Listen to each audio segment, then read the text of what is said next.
the record, the state's present, defense counsel, defendant are present. I have reviewed the statute that was last mentioned regarding the minimum mandatory sentence. It does appear from my reading of the statute, 775.087, subsection 1, 2A, maybe. Let me go back to it. It does indicate a 10-year minimum mandatory sentence for the attempted robbery with a firearm on each of it. So I believe defense counsel is correct on that. The state would agree. I just got the wrong number caught in my head, so I appreciate Okay. And I'll just put that on. Let's see.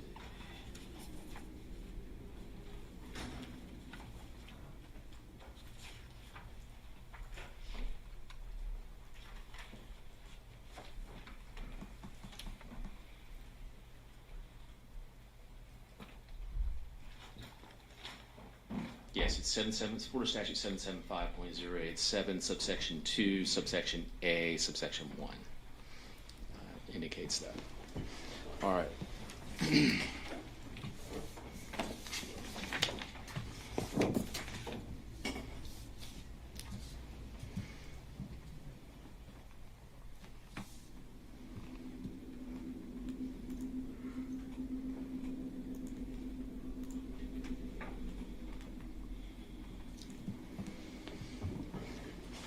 All right. Was there anything else from either the state or the defense regarding sentencing? Nothing from the state. All right. And Mr. Stein, was there anything else you wanted to address with the court prior to the court pronouncing sentence? No. Okay. So I have presided over the trial. I've listened to all of the testimony, the arguments. I've listened to the victim impact statements as well as the statements from Mr. Stein's family and the letters presented by his mother and Mr. Stein's own statements regarding sentencing. I have reviewed, at the state's request, the Florida Statute 921.1401, based on the state's request for a life sentence, the factors that the court must consider. And in that statute, 921.1401, subsection 2, A through J, are the following circumstances the court must consider. It says, in determining whether life imprisonment or a term of years equal to life imprisonment is an appropriate sentence, the court should consider factors relevant to the offense and the defendant's youth and attendant circumstances, including but not limited to, and I'll go through each of these factors. A, the nature and circumstances of the offense committed by the defendant. The jury found Mr. Stein guilty of the offenses charged in counts 1 through 4, and that he did actually possess a firearm. The nature of the offense was violent in nature, terrorizing to the victims based on their testimony, and certainly tragic in all manner. The victims had done nothing to encourage violence against them. They did not participate in any way in having an altercation with the defendant or the co-defendant, that they were innocent young women walking home from a movie, which used to be parents were comfortable letting their children out at night, out of the house and be out in the streets, and most parents in this community for many years felt that their children were safe. This is the kind of crime that makes parents afraid to let their children out at night, and certainly had an impact on the victims and an impact on the community as well, and that addresses the subsection B, the effect of the crime on the victim's family and on the community. Subsection C, the defendant's age, maturity, intellectual capacity, and mental and emotional health at the time of the offense. The defendant was 16 years old, had, based on the evidence and testimony, an apparent knowledge and comfort with firearms, that he knew what they were, he knew what they did, and was not something that was foreign to him in possessing or using a firearm. His age, even though 16, his maturity, based on evidence, was that he drove a car, was provided a vehicle, He was capable of doing many things that 16-year-olds can do, and maybe even a little bit more, because he had developed a sense of independence after his father had passed. Leading into subsection D, the defendant's background, including his or her family home and community environment. Certainly from the testimony, the defendant had a supportive family. He had many responsible adults and caring brothers and other family members that were there for him. And he had those resources available to him up to and including through today. While his family faced tragedy, and Mr. Stein himself, I'm sure, suffered that tragedy of his father's loss, families face tragedies and yet are able to come together and support each other and help each other get through that and still remain productive members of society.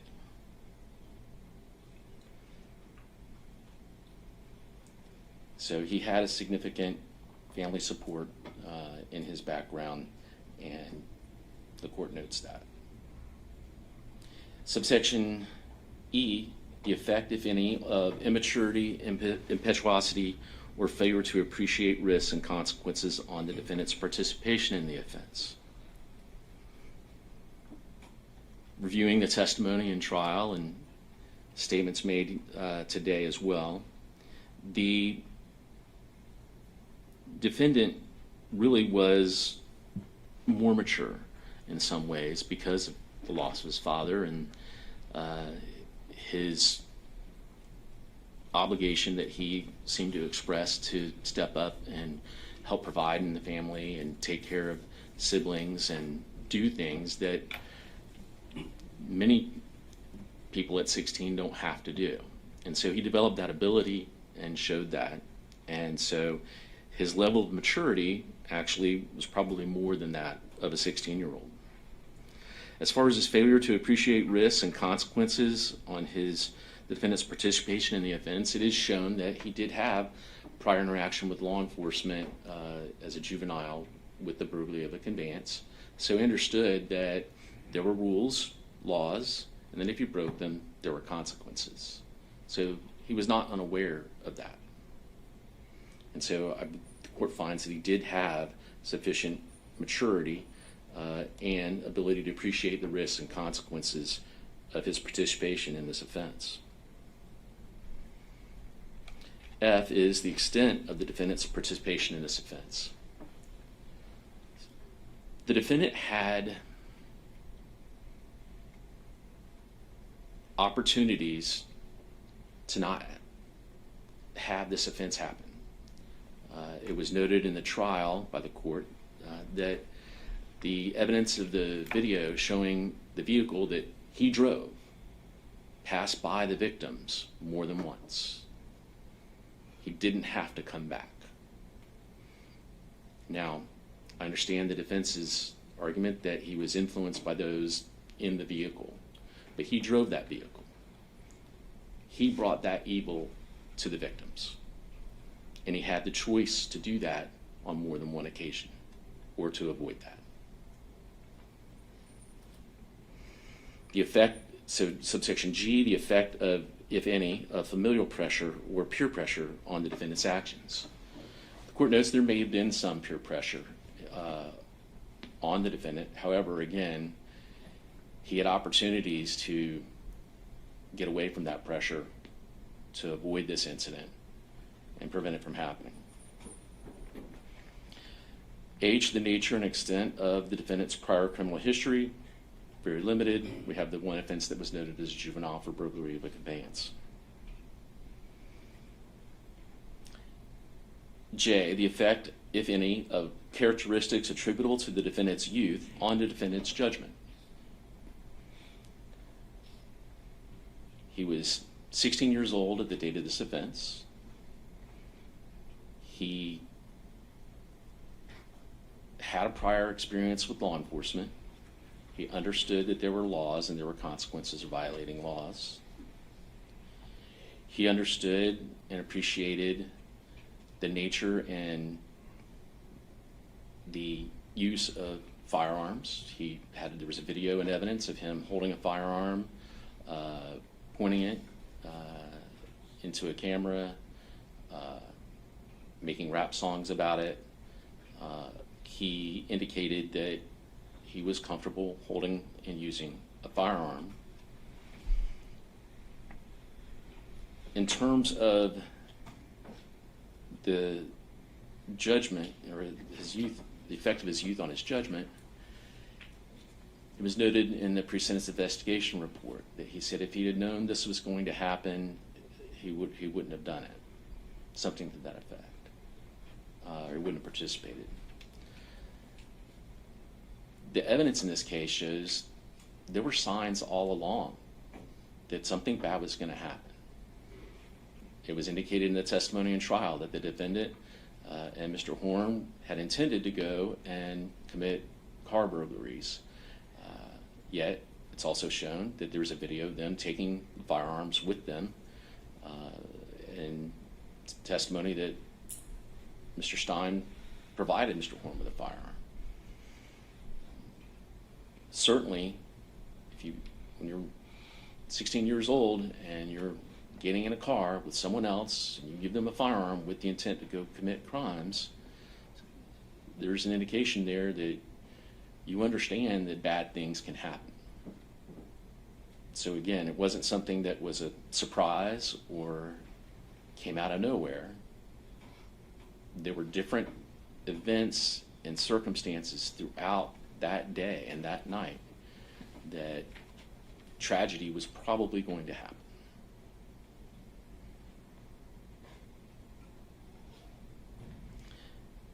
Subsection, that was I. Subsection J, the possibility of rehabilitating the defendant.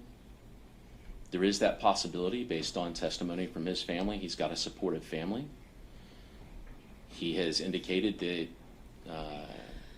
he is remorseful and that he wants to do better in terms of his life, and that he wants to rehabilitate himself and become a productive member of society.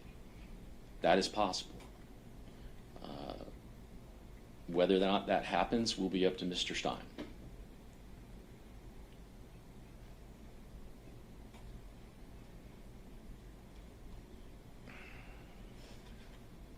So it is the considered judgment and sentence of this court that Mr. Stein shall be sentenced to a term of life imprisonment in the Florida Department of Corrections with a 15-year review. So we will have that opportunity to make that assertion in terms of rehabilitation after 15 years. And like I said, your possibility of being rehabilitated will be up to you. And that is for count 1, which was the first-degree murder with actual possession of a firearm as a principal. That comes with a minimum mandatory sentence of 25 years. Is that right? No, 10? 10 years. There'll be certain statutorily mandated fines, fees, and costs that accompany that. And I'll go into those in a minute. As to count 2, attempted robbery, actual possession of firearm. And let me just go back. I'm sorry. On count 1, the jury had found you guilty, and I previously adjudicated you guilty on that count.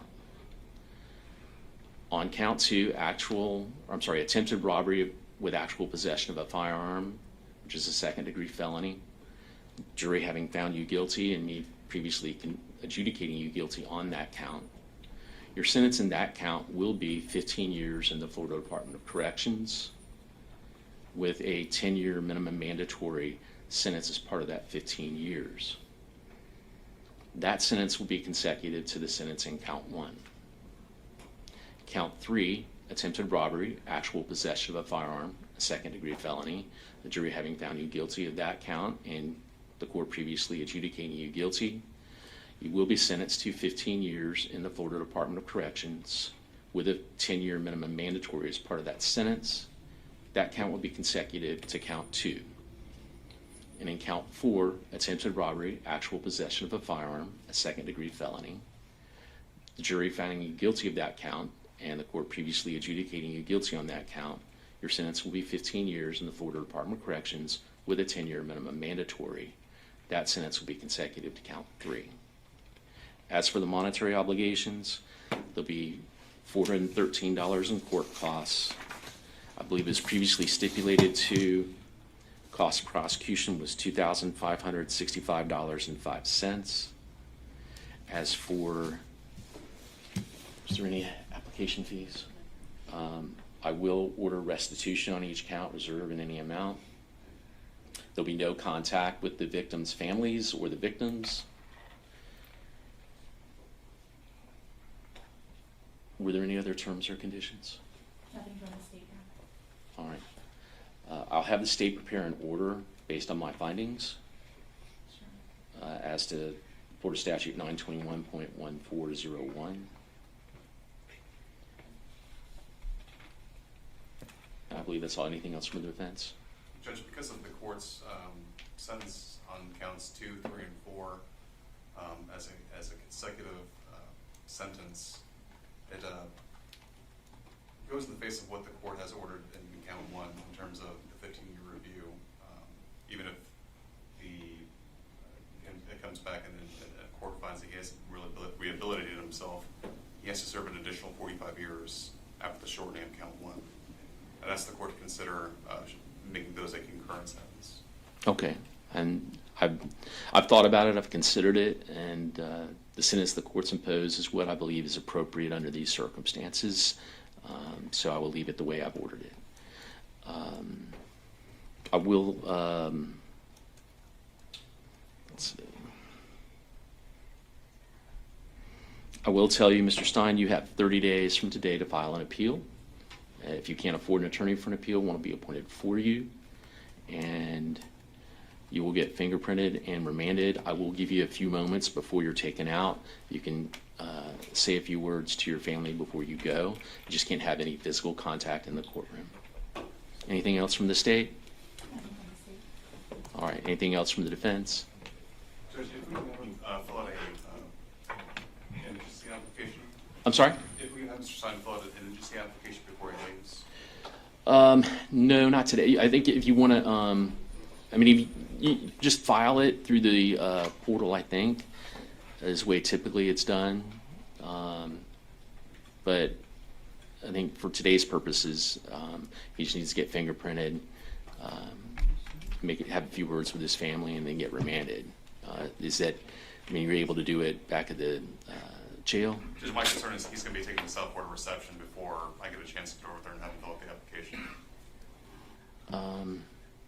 Any objection from the state, or? I don't have an objection. I think it usually they just file a motion saying he's indigent for cost of made out. And That's how I usually get it.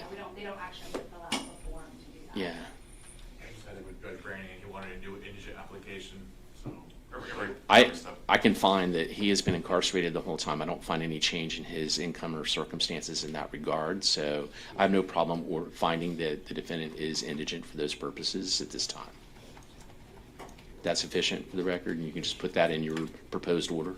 All right, Judge. All right. Thank you. Thank you. And I'll just wait while he gets fingerprinted, and then.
Court will be in recess.